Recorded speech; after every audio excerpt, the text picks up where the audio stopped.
इधर सामने देखना है,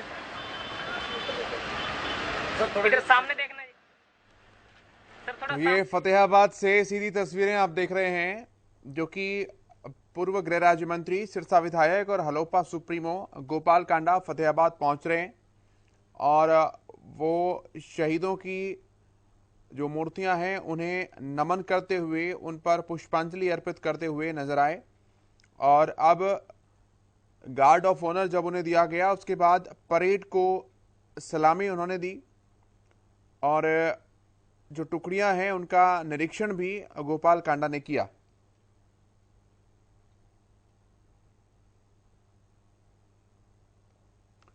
देश धूमधाम से आजादी का अमृत महोत्सव मना रहा है और इसी कड़ी में प्रदेश भर में अलग अलग कार्यक्रम किए जा रहे हैं। इसी कड़ी में गोपाल मातृशक्ति, नौजवान साथियों और प्यारे बच्चों, आज हर भारतवासी के लिए एक हर्षोल्लास का दिन है। आज हर गली मोहल्ले में तिरंगा, हर घर घर दफ्तर में तिरंगा, हर वाहन और हर हाथ में तिरंगा है। पूरा देश तिरंगे के रंगों में रंगा है, देशभक्ति के रंगों में रंगा है। रंगा भी क्यों ना हो, आज हमारे लिए सबसे बड़ा दिन है। आज हमने स्वतंत्र रूप के 75 वर्ष पूरे किए हैं स्वतंत्रता के। आजादी के इस अमृत महोत्सव पर मैं सभी प्रदेशवासियों को, देशवासियों को बारंबार बधाई देता हूं और आपके स्वस्थ जीवन की खुशहाली की कामना करता हूं। इस दिन को देखने के लिए मां भारती के न जाने कितने ही लालों ने अपनी कुर्बानियां दी, अपने प्राण न्यौछावर कर दिए। हम बहुत ही खुश नसीब हैं कि ये आज का दिन उनकी बलिदानी के कारण हमें देखने को मिला। देश पर फिरंगी हुक्मरानों ने हमें बहुत कष्ट दिए, बहुत यातनाएं झेली। शहीद आजम सरदार भगत सिंह, राजगुरु सुखदेव जी, शहीद उधम सिंह जी सरीखे अनेक देशभक्त फांसी पर चढ़े और झूल गए, लेकिन झुके नहीं। मैं इस पावन अवसर पर स्वतंत्रता की बलि वेदी पर अपने प्राणों की आहुति देने वाले ज्ञात और अज्ञात शहीदों को भावभीनी श्रद्धांजलि देता हूं। साथ ही उन वीर सैनिकों को सलाम करता हूं, नमन करता हूं, जिन्होंने आजादी के बाद देश की एकता व अखंडता की खातिर अपने प्राण न्यौछावर कर दिए। उन्हीं के अनुरूप, उन्हीं के बलिदानों के कारण आज आजादी की खुली हवा में हम सांस ले रहे हैं। भाइयों और बहनों, सन 1857 की क्रांति सबसे पहले अंबाला छावनी से शुरू हुई। मेरठ में क्रांति शुरू होने से 9 घंटे पहले यानी 10 मई 1857 को हरियाणा के वीर सैनिक अंग्रेजों से जा टकराए। यहीं से उठी चिंगारी ने केवल प्रथम स्वतंत्रता संग्राम का रूप धारण किया, ईस्ट इंडिया कंपनी के शासन का अंत भी किया, बल्कि आगे चलकर ऐसा जन आंदोलन खड़ा कर दिया जिसके बलबूते पर हम 1947 में अंग्रेजी हुकूमत को उखाड़ फेंकने में कामयाब रहे। सन 1857 की क्रांति के दौरान अंबाला, हिसार, हांसी, नारनौल, रोहतक, रेवाड़ी, गुड़गांव, मेवात और सिरसा के हर क्षेत्र, हर गांव क्रांति का केंद्र बन गया था। भिवानी का रोनाथ गांव, हांसी की लाल सड़क, झज्जर की लाल डिग्गी, महम का आजाद चौक, नसीबपुर व ताड़ू की लड़ाई अंग्रेजी हुकूमत के जुल्मों सितम के खिलाफ हरियाणा वासियों के संघर्ष के बलिदान और उनके बलिदान की साक्षी है। झज्जर के नवाब अब्दुल रहमान खान, बल्लभगढ़ के राजा नाहर सिंह, फरूखनगर के शासक अहमद अली को बिना समुचित सुनवाई के ही फांसी पर लटका दिया गया। हांसी के मिर्जा मुनीर बेग, हुकुमचंद कानूनगो को सार्वजनिक रूप से उनके घर के सामने फांसी के फंदे पर लटका दिया। धन्य है ये माटी जिसने ऐसे देशभक्त पैदा किए जो अंतिम सांस तक अंग्रेजी हुकूमत से लोहा लेते रहे। भाइयों और बहनों, जो कौमें अपने सेनानियों, अपने शहीदों को याद नहीं रखती, उनका अस्तित्व मिट जाता है, खत्म हो जाता है। ऐसे में हम उन अमर शहीदों, उन बलिदानियों की, उन महान स्वतंत्रता सेनानियों का स्मरण करना हमारा नैतिक कर्तव्य है, जिनके त्याग, तप, बलिदान और बल पर हमें यह दिन नसीब हुआ। इसी उद्देश्य से सन 1857 की क्रांति के शहीदों की स्मृतियों को सहेजने के लिए अंबाला छावनी में एक शहीदी स्मारक का निर्माण किया जा रहा है, जो भावी पीढ़ियों को देश पर मर मिटने वालों की प्रेरणा देता रहेगा। इसका कार्य लगभग पूरा होने वाला है। हरियाणा की माटी के लाल राव तुलाराम ने जिला महेंद्रगढ़ के नसीबपुर में अंग्रेजों का डटकर मुकाबला किया था। उनकी याद में वहां जल्द ही एक स्मारक बनाया जाएगा। इसी तरह रोनात गांव के शहीदों की याद ताजा रखने के लिए इसे आदर्श गांव बनाने के उद्देश्य से हमने रोनात फ्रीडम ट्रस्ट की स्थापना की है। हमने भावी पीढ़ियों को रोनात गांव की गौरव गाथा से अवगत कराने के लिए स्कूल शिक्षा का हिस्सा बनाया है। लोगों को इस गांव के इतिहास के बारे में जानकारी देने के लिए शहीदों के जीवन पर आधारित डॉक्यूमेंट्री फिल्म भी बनाई गई है। भाइयों और बहनों, बड़े गर्व की बात है कि प्रधानमंत्री नरेंद्र मोदी जी के आह्वान पर आज पूरा देश आजादी अमृत महोत्सव मना रहा है। इस कड़ी में नवम पातशाह श्री गुरु तेग बहादुर जी के 400वें प्रकाश दिवस पर पानीपत के राज्य स्तरीय समारोह आयोजित किया गया। प्रधानमंत्री श्री नरेंद्र मोदी जी ने दसम पातशाह श्री गुरु गोविंद सिंह जी के साहबजादों जोरावर सिंह और फतेह सिंह के शहीदी दिवस पर 26 दिसंबर को हर वर्ष वीर बाल दिवस के रूप में मनाने का निर्णय लिया है। अमर स्वतंत्रता सेनानी और हर देशवासी के दिल पर राज करने वाले नेता सुभाष चंद्र बोस की जयंती को पराक्रम दिवस के रूप में मनाने की पहल की है। हमें गर्व है नेताजी की आजाद हिंद फौज में हरियाणा की बड़ी भागीदारी थी। प्रदेश में आजादी अमृत महोत्सव मनाने के लिए अब तक स्वतंत्रता संग्राम से जुड़े 10,000 से अधिक कार्यक्रम हो चुके हैं। भाइयों और बहनों, हमारा राष्ट्रीय ध्वज तिरंगा हमारी आन बान शान और हमारा सम्मान है। यह हमें देश के लिए जीने और मरने और मर मिटने की प्रेरणा देता है। इसी तिरंगे की खातिर अनेक देशभक्तों ने हंसते हंसते अपने प्राण न्यौछावर कर दिए। इसी तिरंगे की खातिर देश की सरहदों पर डटे जवान अपनी जान से खेल जाते हैं, परंतु इसकी शान में जरा भी आंच नहीं आने देते। गौरव का विषय है कि प्रधानमंत्री श्री नरेंद्र मोदी जी ने 13 से 15 अगस्त तक देश भर में हर घर तिरंगा की अनूठी मुहिम चलाई।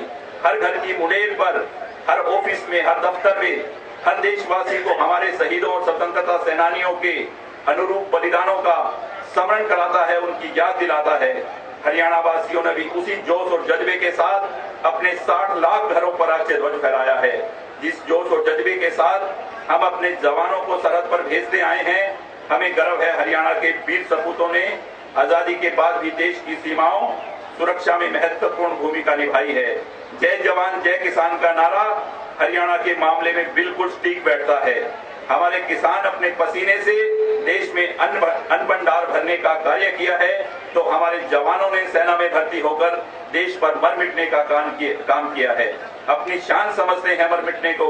पहले या दूसरे विश्व युद्ध की बात हो, 1965 या 71 का पाकिस्तान भारत युद्ध हो, 1962 में चीन के साथ हुए डेजांगला युद्ध की दास्तां हो, या फिर कारगिल के ऑपरेशन विजय का विषय, हरियाणा के जवानों ने सदैव अपने खून से इतिहास लिखा है।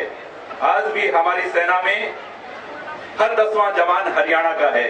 भाइयों और बहनों, हम अपने शहीद बलिदानों का कर्ज तो नहीं चुका सकते, हम अपने शहीदों को कर्ज तो नहीं चुका सकते, लेकिन परिजनों की देखभाल करके उनके प्रति अपनी कृतज्ञता अवश्य जता सकते हैं। हमने भूतपूर्व सैनिक, अर्धसैनिक बलों के कल्याण के लिए अर्धसैनिक कल्याण विभाग का गठन किया है।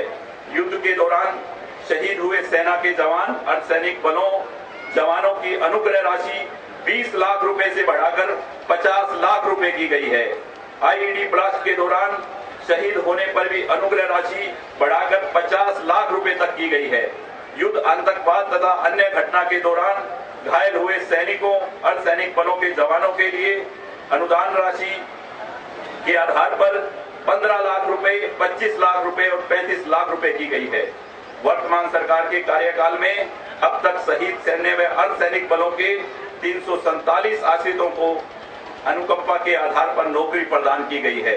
स्वतंत्रता दिवस का यह पावन पर्व उपलब्धियों का जश्न मनाने के साथ साथ आत्म विश्लेषण करने का दिन है। यह दिन हमें सोचने पर मजबूर कर देता है कि 75 वर्ष के इस कालखंड में हमने क्या हासिल किया। निसंदेह आजादी के बाद राष्ट्र ने उल्लेखनीय प्रगति की है। हरित क्रांति में हमें न केवल खाद्यान्न में आत्मनिर्भर बनाया है, उस स्थिति में लाकर खड़ा कर दिया कि आज हम दूसरे देशों को भी निर्यात कर रहे हैं। आजादी के समय जिस देश में सुई तक नहीं बनती थी, आज अपनी उन्नत प्रौद्योगिकी के आधार पर मिसाइलें बना रहा है भारत। सुशासन से सेवा के संकल्प के साथ जन सेवा का दायित्व संभालने वाली वर्तमान सरकार ने प्रधानमंत्री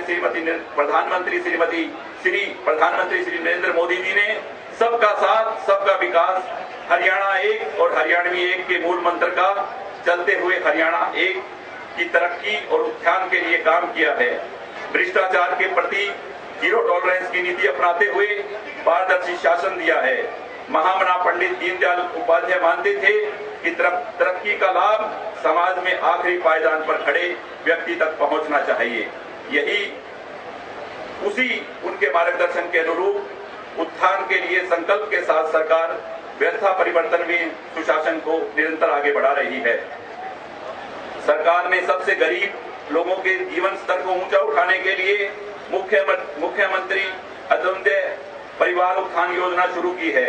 इसके तहत सबसे गरीब परिवारों की पहचान करके वार्षिक आय कम से कम 1,80,000 रुपए की जा रही है, जिसके तहत 30,000 परिवारों को रोजगार देने के लिए ऋण व अन्य सहायता दी गई है।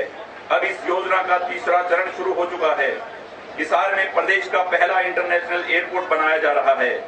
सोनीपत में के बड़ी गांव में 161 भूमि पर रेल कोच रिपेयर फैक्ट्री लगाई जा रही है।